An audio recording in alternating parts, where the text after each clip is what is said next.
चूहिया का स्वयंवर।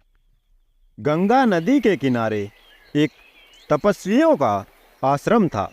वहाँ यज्ञ नाम के मुनि रहते थे। मुनि एक नदी के किनारे जल लेकर आचमन कर रहे थे कि पानी से भरी हथेली में ऊपर से एक चूहिया गिर गई। उस चूहिया को आकाश में बाज लिए जा रहा था। उसके पंजे से छूटकर वह नीचे गिर गई।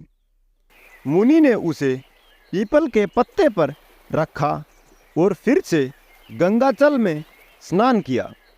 चूहिया में अभी प्राण शेष थे। उसे मुनि ने अपने प्रताप से कन्या का रूप दे दिया और अपने आश्रम में ले आए। मुनि पत्नी को कन्या अर्पित करते हुए मुनि ने कहा कि इसे अपनी ही लड़की की तरह पालना। उनके अपनी कोई संतान नहीं थी, इसलिए मुनि पत्नी ने उसका लालन पालन बड़े प्रेम से किया। 18 वर्ष तक वह उनके आश्रम में पलती रही। जब वह विवाह योग्य अवस्था की हो गई तो पत्नी ने मुनि से कहा, नाथ, अपनी कन्या अब विवाह योग्य हो गई है, इसके विवाह का प्रबंध कीजिए। मुनि ने कहा, मैं अभी आदित्य को बुलाकर इसे उसके हाथ सौंप देता हूँ। यदि इसे स्वीकार होगा तो उसके साथ विवाह कर लेगी, अन्यथा नहीं।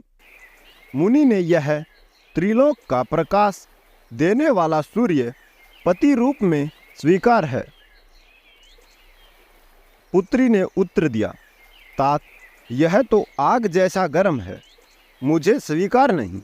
इससे अच्छा कोई वर हो तो बुलाइए।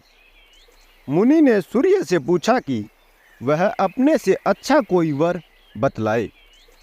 सूर्य ने कहा, मुझसे अच्छे मेघ हैं जो मुझे ढककर छिपा लेते हैं। मुनि ने मेघ को बुलाया और पूछा, क्या यह तुझे स्वीकार है?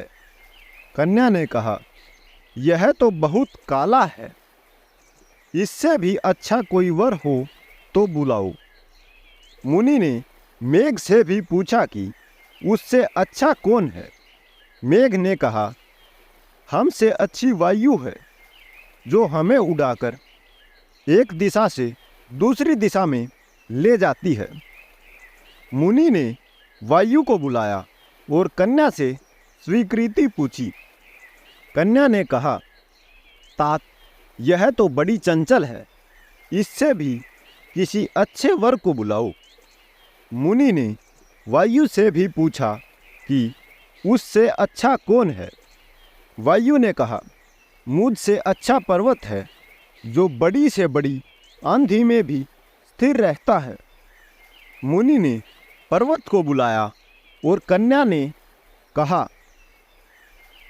तात, यह तो बड़ा कठोर और गंभीर है, इससे अधिक अच्छा कोई वर है तो उसको बुलाइए। मुनि ने पर्वत से कहा कि वह अपने से भी अच्छा कोई वर समझाए या सुझाए। तब पर्वत ने कहा, मुझसे अच्छा चूहा है जो मुझे तोड़कर अपना बिल बना लेता है। मुनि ने तब चूहे को बुलाया और कन्या से कहा, पुत्री, यह मूषक राज तुझे स्वीकार हो तो इससे विवाह कर ले। मुनि कन्या ने मूषक राज को बड़े ध्यान से देखा। उसके साथ उसे विलक्षण अपनापन अनुभव हो रहा था।